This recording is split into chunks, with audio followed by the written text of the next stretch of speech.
Hello， 我是学YouTuber露露露。这次要带来的是需要耗时限时时间7天才能解完的踏贝物语。只要解完后，在踏贝沙地区的辐射状态也都可以得到解除，因此也是道祭 2.0 版本3大岛屿中的其中3大核心支线任务。而露露除了解说关于踏贝物语的任务流程之外，也会顺带补充如何取得在踏贝沙底下有一个宝库中藏有桂木斩长阵的锻造武器图纸，同时还有解完踏贝物语后的一个后续世界任务。这3个项目刚好都是和踏贝物语有所关系，因此若你已经解完踏贝物语，也可以检查一下是不是还有没拿到的图纸哦。影片开始前，若你还没有订阅露露的频道的话，记得先订阅一下哦。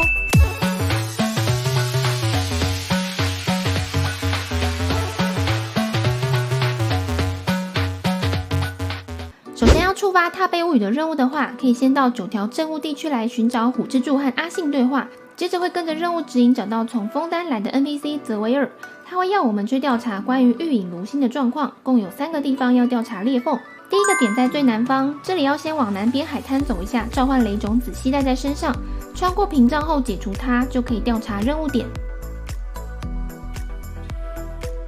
第二个点则是在踏贝沙7天神像往南一点点的地方，在这边的裂缝上有一只雷灵，要先把它送回家才可以调查，因此也可以先从下方雷种子召唤出来携带，再透过雷击飞起来后去触碰雷灵，接着就可以调查裂缝。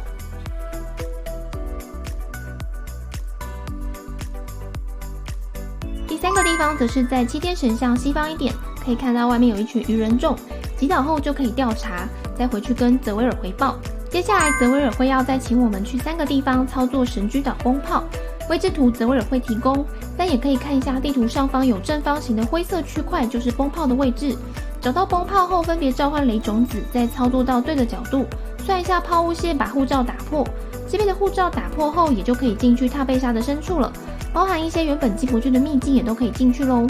操作完崩炮把护罩都打破后回去回报，会再面临一次鱼人众的攻击。结束后，泽维尔又会请我们去拍摄一下玉影炉心的照片。这边因为要爬山，同时会持续受到辐射的损血，因此最好常驻携带雷种子或是能够持续回血的奶妈，例如七七或芭芭拉之类的角色。爬山的过程中也可以多善用雷击快速到顶端。接着拍完照后回去找泽维尔回报，第1阶段的任务就结束了，而后会自动触发下一阶段的任务。第1天的任务会有2个阶段，解完第1天的第1阶段会自动触发下一段任务。泽维尔会请我们去放置3个信标，一样又要经过有辐射的地方。这3个信标的地方刚好可以拿到在踏贝沙底下宝库的3把钥匙。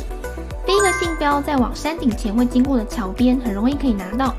第2个信标在刚刚拍摄玉影炉心地点的附近。接下来可以顺便爬到旁边屋子的屋顶上开一个宝箱，取得其中一个踏贝沙宝库的钥匙。拿完之后可以直接从屋顶往对面飞，在对面山腰平台旁边的普通宝箱可以顺便拿到第2把宝库钥匙。第3个信标可以从踏贝沙7天神像往南下来，可以先到半山腰的位置召唤雷种子进去屏障后的小屋子内开宝箱，拿到第3把踏贝沙宝库的钥匙。接着再往最底下到一个很像冶炼炉的地方放置信标，放完后就可以再去找泽维尔回报。接下来就等凌晨4点的第2天更新。第2天的任务很简单，只要准备3个金化骨髓就好。泽维尔后面的山崖下就有蛮多可以捡的。第3天的任务也很简单，就是去把第1天放的信标都收回来，再找泽维尔回报就好。路上如果有看到鬼兜虫的话，也可以顺便捡一捡。每次露露经过这边的时候，都觉得这2只鬼兜虫一定有一腿。第4天的任务也不难，主要就是去2个地方拍照，跟着任务指引到炉心的底下对准拍照即可，中间要小心不要被辐射扣血到不小心死掉哦。若是第2天和第3天有听露露的话，捡个几只鬼兜虫的话，这时就派上用场。第5天的任务就是给泽维尔3只鬼兜虫即可。第6天的任务我们需要去修理桥梁，首先要去找到3个木板并且修桥，跟着任务指引即可，中间要小心不要因为辐射扣血不小心死掉。终于来到最后1天了，尴尬的是露露不小心解到这边没有开到录影，若是要再解到这边的话又要再等7天，所以就大致上跟大家讲解一下任务流程以及需要找东西的地点。第7天我们需要帮泽维尔寻找3个丢失的零件，这3个零件跟泽维尔对话完后可以往旁边的铁轨走，也可以用元素视野来探索，会在铁轨上发光处，顺着铁轨走就可以把全部的零件都捡完，而后会到冶炼炉的地方来启动净化装置，中间会出现鱼人众出来跟你打架，打完后还要到玉影炉心的底部。这2个地点就是第4天拍照的那2个地方，这2个地方都会需要打架。而最后阶段我们需要守护净化装置，敌人共会有6只，一共2波敌人。第一波敌人会有水胖、冰胖跟冰银术士，尽量带火系或是高爆发的输出角色尽快秒掉。可以先锁定冰胖，因为他的冰柱若不小心碰到净化装置的话超痛。其次水胖，打死他不要让他补血。第二波敌人则有藏镜侍女和2只债务处理人。债务处理人的仇恨在你身上，因此只要不要离净化装置太近，主攻藏镜侍女，再等处理人自己靠过来即可。这边打完后，踏贝物语也就差不多结束了。解完踏贝物语后，也可以解锁另外一个延伸的世界任务——第7个武士。